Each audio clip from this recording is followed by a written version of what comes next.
एक बार की बात है, पहाड़ियों और शांत परिदृश्यों के बीच बसे एक छोटे से गांव में कोजी नाम का एक युवक रहता था। कोजी अपने दयालु हृदय और सौम्य व्यवहार के लिए जाने जाते थे, लेकिन उनकी एक अजीब आदत थी जो उन्हें बहुत परेशान करती थी।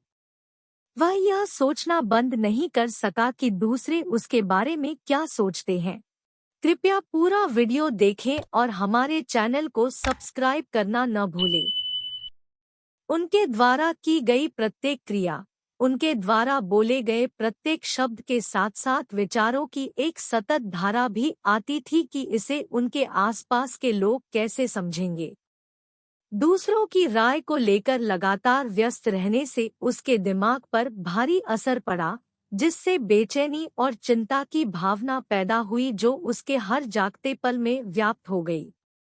एक दिन जब कोजी गांव में घूम रहे थे, उनकी मुलाकात मास्टर होशिन नाम के एक बूढ़े और बुद्धिमान भिक्षु से हुई।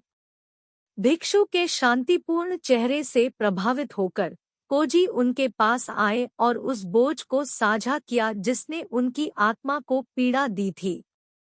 मास्टर होशिन ने दूसरों की राय के प्रति सतत चिंता की कोजी की कहानी को ध्यान से सुना।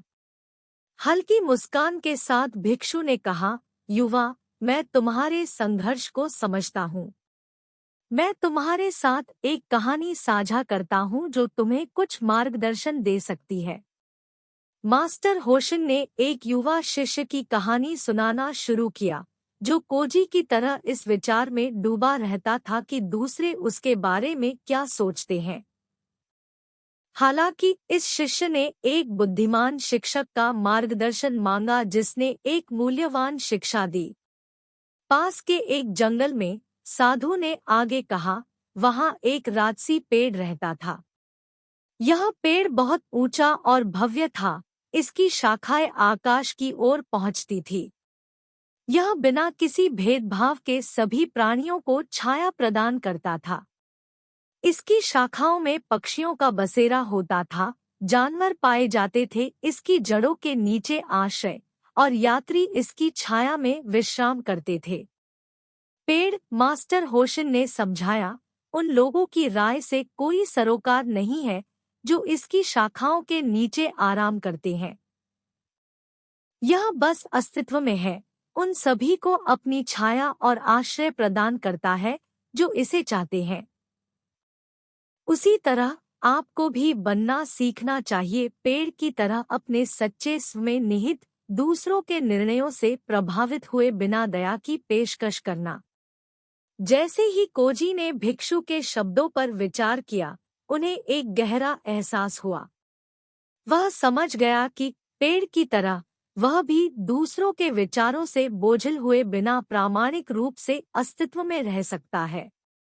इस नए ज्ञान से प्रेरित होकर कोजी ने मास्टर होशिन को धन्यवाद दिया और आत्मखोज की यात्रा पर निकल पड़े। समय के साथ कोजी ने सचेतनता का अभ्यास किया और आंतरिक शांति की गहरी भावना पैदा की। उन्होंने स्वयं के प्रति सच्चा रहना सीखा, अपने आसपास के लोगों की राय के बजाय अपने स्वयं के मूल्यों द्वारा निर्देशित होना। जैसे ही उन्होंने वर्तमान क्षण में जीने की सादगी को अपनाया, बाहरी निर्णयों की निरंतर बकवास धीरे धीरे दूर हो गई। आखिरकार कोजी गांव के अन्य लोगों के लिए प्रेरणा का स्रोत बन गया। दूसरों की राय से बंधे एक युवा व्यक्ति से एक शांत और प्रामाणिक व्यक्ति में उनके परिवर्तन ने वर्तमान क्षण के ज्ञान को छोड़ने और अपनाने की शक्ति को चित्रित किया। और इस प्रकार यह गांव सौहार्द की एक नई भावना के साथ फला फूला, बिल्कुल शांत जंगल की तरह जहां राजसी पेड़ खड़ा था, जो शरण लेने वाले सभी लोगों को अपनी छाया प्रदान करता था। एक बार की बात है, ऊंची पहाड़ियों और कलकल करती नदियों के बीच बसे एक छोटे से गांव में मास्टर ली नाम का एक बुद्धिमान बूढ़ा व्यक्ति रहता था। वह अपने शांत आचरण और गहन ज्ञान के लिए दूर दूर तक जाने जाते थे। पड़ोसी गांवों के लोग अक्सर दिल दिमाग और आत्मा के मामलों पर उनसे सलाह लेते थे। एक दिन वेई नाम का एक जिज्ञासु युवा ग्रामीण मास्टर ली के पास आया और पूछा, मास्टर, शांतिपूर्ण और पूर्ण जीवन जीने के लिए व्यक्ति को प्रतिदिन कौन सी आदतें अपनानी चाहिए? मास्टर ली ने हल्की मुस्कान के साथ वेई को अपने साधारण आवास के बाहर पुरानी लकड़ी की बेंच पर अपने पास बैठने का इशारा किया। बुद्धिमान बूढ़े व्यक्ति ने ठंडी पहाड़ी हवा में सांस लेते हुए गहरी सांस ली और एक कालजयी ज़ेन कहानी साझा करना शुरू किया जिसमें सामंजस्यपूर्ण अस्तित्व की कुंजी थी। वेई, मास्टर ली ने शुरू किया, वहाँ एक बार कोजी नाम का एक युवा भिक्षु रहता था जो आत्मज्ञान चाहता था। वह अपने गुरु, एक आदरणीय भिक्षु जो अपनी बुद्धि और सादगी के लिए जाना जाता था, के पास गया और उससे वही प्रश्न पूछा जो आपने अभी मुझसे पूछा था। बूढ़े व्यक्ति ने आगे कहा, मास्टर ने कोजी को युगों का ज्ञान रखने वाली आंखों से देखा और 6 आदतों के बारे में बात की जिनका अगर रोजाना अभ्यास किया जाए तो शांति और संतुष्टि का जीवन मिलेगा। कृतज्ञता के साथ जागे। मास्टर ली ने अपना झुर्रीदार हाथ उठाया और कहा, पहली आदत हर दिन कृतज्ञता से भरे दिल के साथ जागना है। अपनी आंखें खोलने से पहले एक नए दिन के उपहार की सराहना करने के लिए एक क्षण ले। जिस हवा में आप सांस लेते हैं उसके लिए आभार व्यक्त करें, सूरज जो आपके चेहरे को गर्माहट देता है और एक बार फिर जीवन का अनुभव करने का अवसर। करुणा का पोषण करें। मास्टर ली ने आगे कहा, दूसरी आदत अपने दिल में करुणा पैदा करना है। जैसा कि आप अपना दिन बिताते हैं, अपने आसपास के लोगों के संघर्षों और खुशियों के प्रति सचेत रहें। मदद का हाथ बढ़ाएं, उनकी बात सुने और बदले में कुछ भी उम्मीद किए बिना दयालुता बढ़ाएं। करुणा में आपको सच्चा संबंध मिलेगा। दिमागीपन विकसित करें। बुद्धिमान बूढ़े व्यक्ति ने सलाह दी, तीसरी आदत अपने सभी कार्यों में सचेतनता विकसित करना है। चाहे आप खा रहे हों, चल रहे हों या काम कर रहे हों, इस पल में पूरी तरह से मौजूद रहें।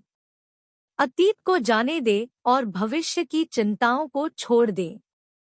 वर्तमान वह जगह है जहां जीवन खुलता है और सचेतनता इसकी सुंदरता को अनलॉक करने की कुंजी है। सादगी का स्वाद चखें। मास्टर ली ने जोर देकर कहा, चौथी आदत के रूप में सादगी को अपनाएं। जटिलताओं से भरी दुनिया में सरल चीजों में खुशी ढूंढें।